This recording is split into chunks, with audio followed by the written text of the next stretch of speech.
The United States Surgeon General just declared it officially. We are living inside a loneliness epidemic.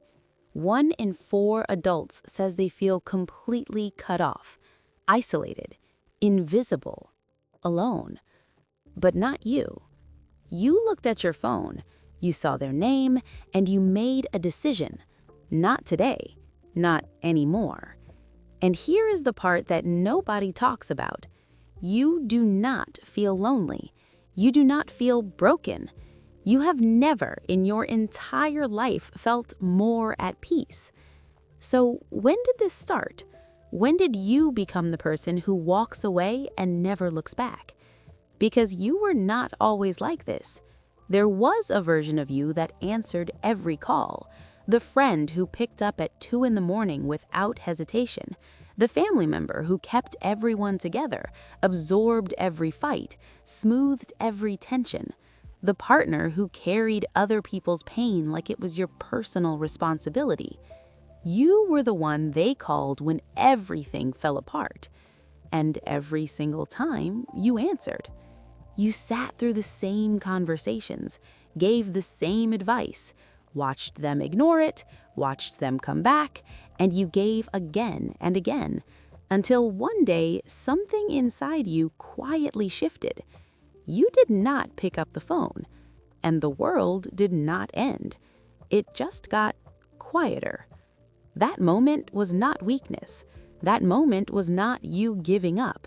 That was your brain doing exactly what it was engineered to do. Psychologists have a name for what happened inside you. Dr. Stephen Porges developed what is known as the Polyvagal Theory. Your nervous system operates in different modes, and one of those modes exists for a single purpose: protection. When you have been drained one too many times, when people have consistently taken more than they have ever given back, your brain does not ask for your opinion. It does not wait for your permission. It flips a switch. It moves you out of social engagement mode and into what researchers call the dorsal vagal response: shutdown, withdrawal, conservation. Not because something is broken inside you, but because your nervous system is doing its job. It is treating your energy like the finite, precious resource that it actually is. But this raises a deeper question. Where did your nervous system first learn that people were a threat? For most people who cut others off, the answer lives further back than they are comfortable admitting. Maybe you grew up reading the room before you ever learned to read a book, studying your parents' face the second they walked through the door, calculating their mood, adjusting yourself before a single word was spoken.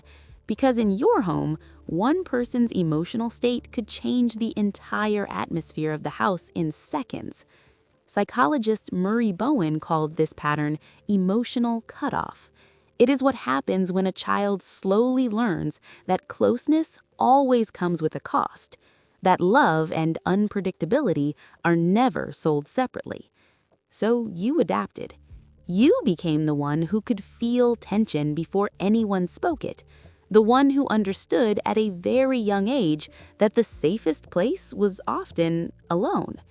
And now as an adult, that same blueprint activates every single time someone gets too close, every time a relationship starts to feel heavy, every time someone's energy begins to cost you more than it gives you.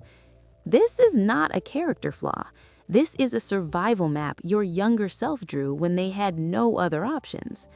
But here's where it gets complicated, because there is a real and important difference between protecting yourself and building walls so high that even the right people cannot reach you. The Centers for Disease Control published findings that should make anyone pause. Prolonged social isolation increases your risk of heart disease by 29%, your risk of stroke by 32%. This is not emotional, this is biological. Isolation at its extreme is a physical threat. But here's what that same research does not say loudly enough. Being surrounded by the wrong people, people who drain you, destabilize you, and diminish you, carries damage that is just as real. So how do you know which one you're living in? Walls block everyone. The toxic ones, the good ones, the uncertain ones still trying to figure themselves out. Walls are built from fear. Boundaries are different. Boundaries are selective. They are built from self-knowledge. If you removed someone from your life and what you felt immediately afterwards was relief, that's information. If you distanced yourself from someone and what settled in was peace, that is not isolation. That is protection. The question you actually need to be asking yourself is not whether you should let people in. The question is which people deserve access to the version of you that finally feels at peace.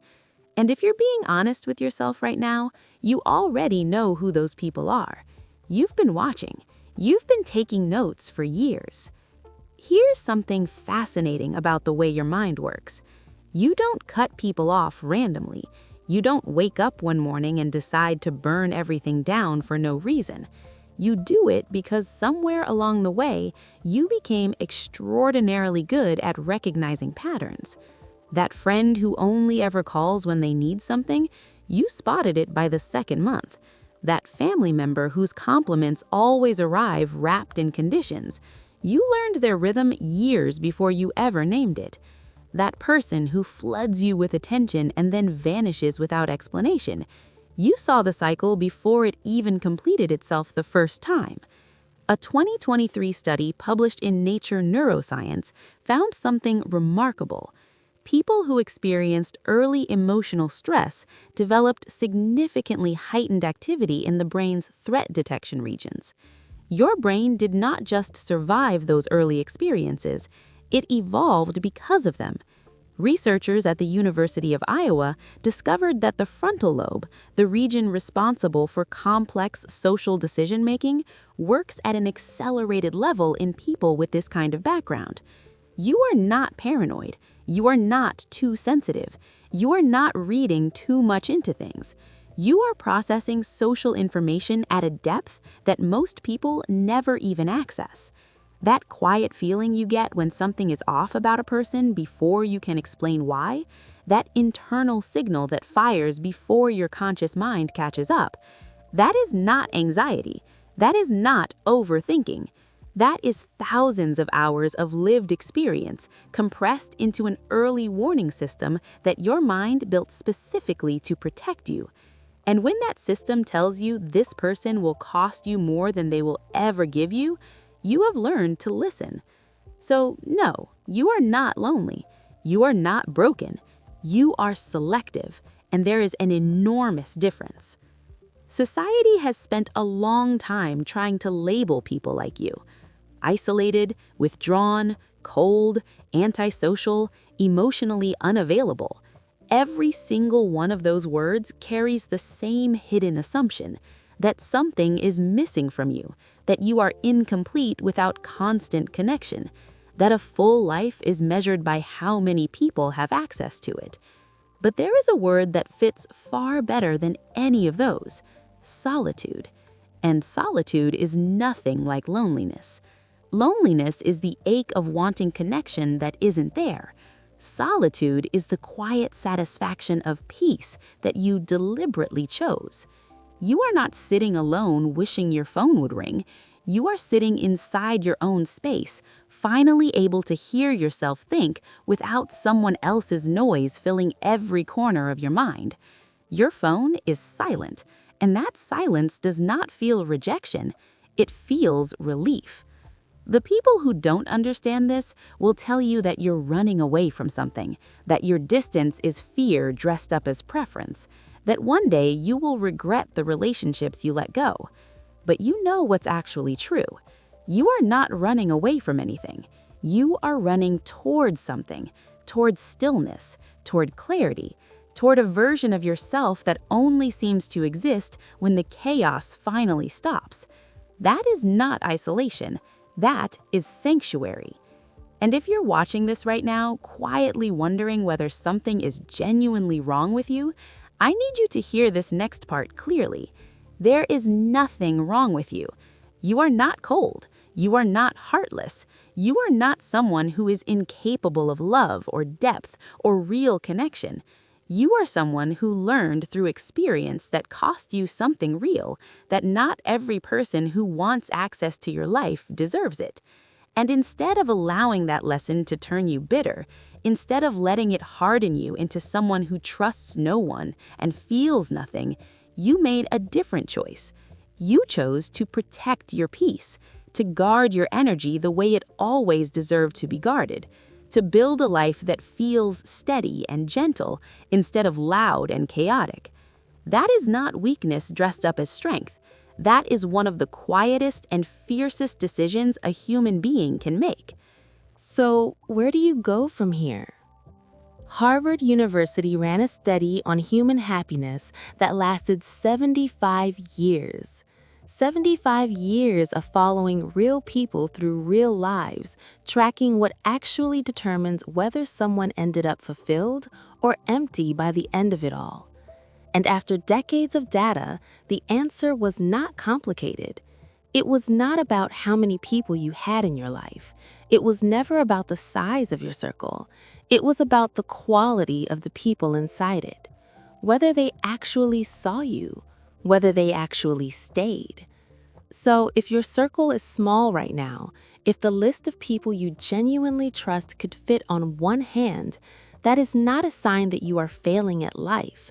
That is a sign that you finally understand what life is actually for.